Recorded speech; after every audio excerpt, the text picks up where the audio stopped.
Level up patrol na! Level up patrol na!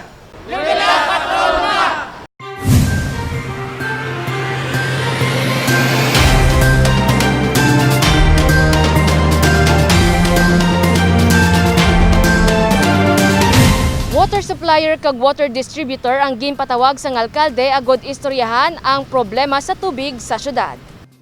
Ginpatawag sang alkalde ang mga tiglawas sang Metro Pacific Iloilo Water Incorporated kag Metro Iloilo Water District.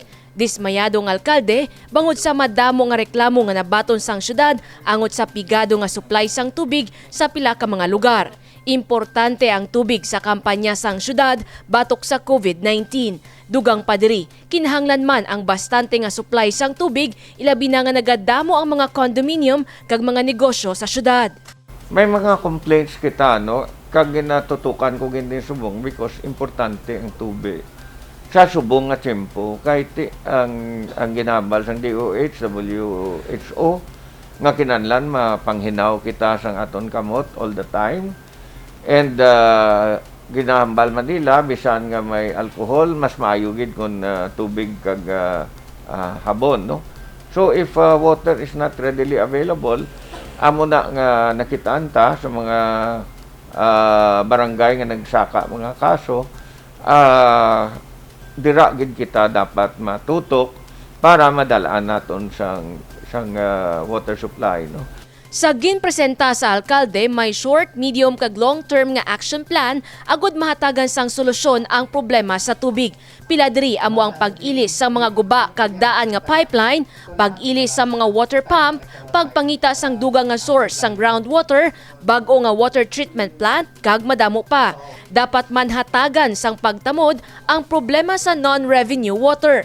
Target sang Metro Pacific Iloilo Water Incorporated nga mapanubo halin sa 56% padulong sa 35% ang water system losses sa sulod sang 5 ka tuig. Ini matigayon pinaagi sa pag-repair sang mga nagalik nga mga tubo. So ang commitment namin is every time na magkakaroon ng mga water shortages is we respond accordingly by providing more water tankers, by deploying static tanks and doing network adjustment so that water will be distributed equitably to the customers.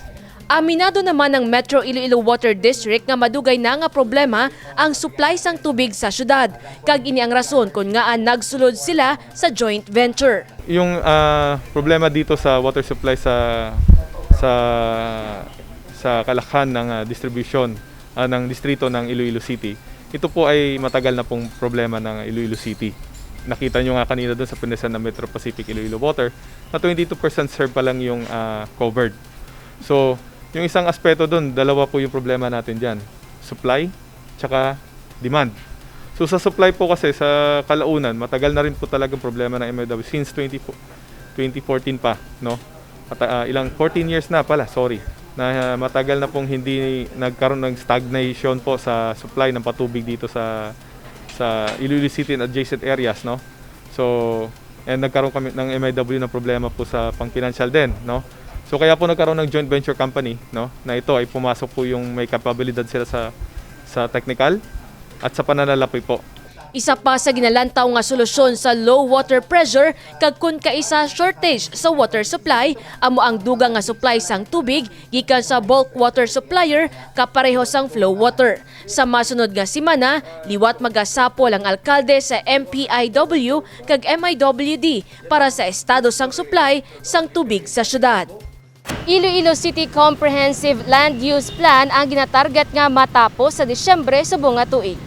Kada semana nga ginapresenta kay Mayor Jerry Treñas ang Comprehensive Land Use Plan sang syudad. Sa plano nga ini, mahibaluan ang direksyon sang Iloilo City sa pagdumala sang kadutaan kag natural resources. Importante ini nga balasihan sa pagsulod sa mga negosyo.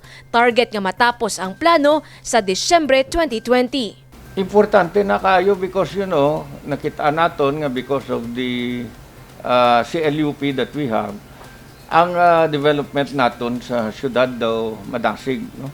And kung madasig ang aton development, then we have more jobs available. Madasig ang pag-develop sang syudad sang Iloilo. Sa subong makita na ang development sa Circumferential Road, Radial kag Coastal Road.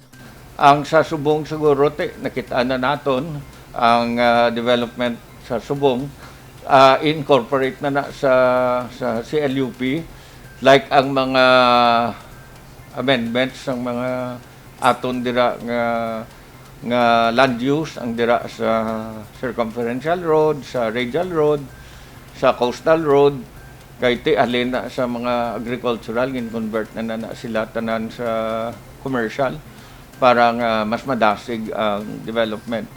Kag Subong siguro ipasulod na ang aton nga propose nga reclamation diri sa syudad. So may ari kita diri sa malapit sa City Hall, halinda bala sa NEDA pakadto sa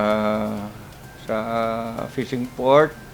Dason may isa pa gid nga dito sa Lapas, may ari man diri sa Molo. Kada napulo ka tuig ang pag-renew sang Comprehensive Land Use Plan. Ulihini nga gin-renew sang last term ni Mayor Treñas bilang alkalde kag na-approve sang 2011. Jennifer Garcia Hernandez para sa Level Up Patrol. Ilonggo Products igabida sa Iloilo Market 2020.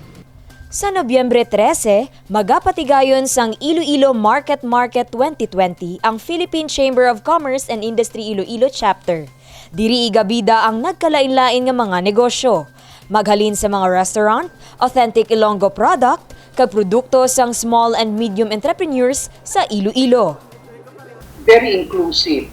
Ginatagaan natin sa kaygayonan ang mga katapo sa formal sector sa negosyo. So inang mga nag-register ining mga nagkalainay nga negosyo nga may mga brick and mortar stores, may mga opisina, may mga outlets, sila ang tagaan natin sa liwat nga kaygayonan.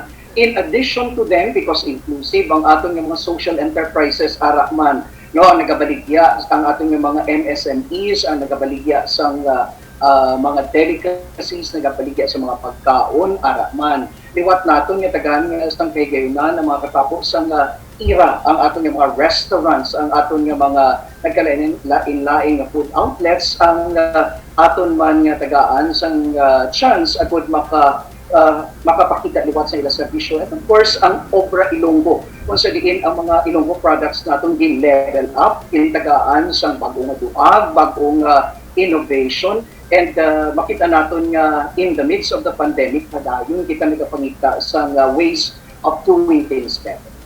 Ining aktibidad ang paagi, agud masabat ang panawagan ni Mayor Jerry Treñas nga liwat buhion ang economic activities sa syudad. Sa pagbukas sa mga negosyo, palangabuhian man ang dala sini para sa mga Ilonggo. Luyag man hatagan pagdamod sa mga negosyante ang pagsunod sa mga minimum health protocol bangod para sa ila, yara gihapon ang pamahog sang COVID-19.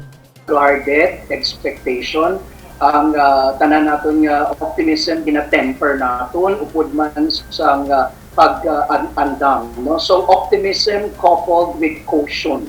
No, inang while gina-cluster naton ngaliwat nga makabawi ang aton ekonomiya, wala kita nagapabaya in terms of health protocols, no? So very important gina sa aton, and I think amo gina-emphasize sa aton ni Mayor Jerry Treñas, while ginadusot naton nga liwat kita magabalik sa negosyo, hindi naton pagpabayaan ang aton health protocols, no, and safety measures, because magabalik na naman kita liwat sa square one every time yung mga taas o kung mag-spike ang atong mga cases. Luyag sang PCCI Iloilo nga balansehon ang pagbukas ng ekonomiya kag pagsunod sa mga protokol.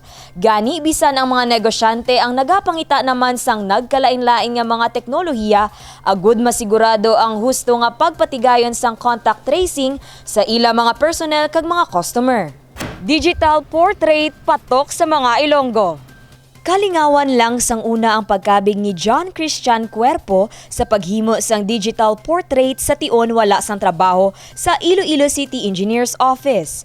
Sang damlag lang nangin inspirasyon niya sa iya digital art ang kandidata sang Iloilo City sa Miss Universe Philippines 2020.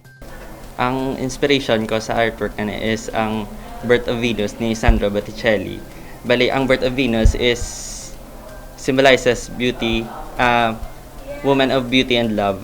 So, balaan man naton nga si Rabia is from the city of Iloilo nga city of love kag full of beauty gid. Gamit ang Adobe Photoshop Editor, dala ang color correction kag color grading, nakahimo siya sang matahom nga artwork. Ang isa ka obra maestra, natapos niya sa sulod sang 6 ka oras.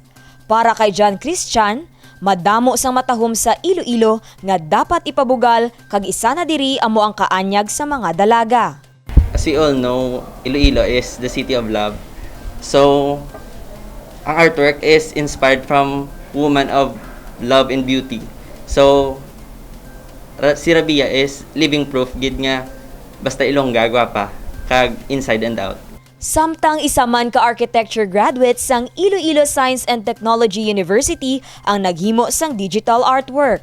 Naka-digital ako napilian kay gusto ko gusto ko nga i-push akong self bala kay ang digital art means ano ko siya wala ko pa na try bala first time ko pag i-try lang gid bali na studyuhan ko lang sa mga pila lang ka adlaw tapos ginubra ko pero diya mga na-start ko Monday to Friday. Ang digital art pareho sini ang patok naman sa mga netizen. Ang message nga gusto ko i-convey is be strong and courageous bala. Pareho bala sa characteristics ni Rabia bala nga naisog sa nanging courageous sa kagwala sa nang duwa nga itang bato ang Iloilo bala ang syudad kabugos sa Iloilo in a national competition kag siya nanging victorious bala kaga muna dako nga dungog ang ginatag niya sa syudad sa Bugos nga Iloilo kaga muna ang dapat manginamo makita sinabala mangin strong and courageous man kita. Sa subong, maluwas sa tradisyonal nga pamaagi sang pagpinta, nagasunod man sa teknolohiya ang mga Ilonggo artist. Kag ang digital art, ang amat-amat na nga nakakuha sang atensyon sa aspiring visual artist. Dane Raffles para sa Level Up Patrol.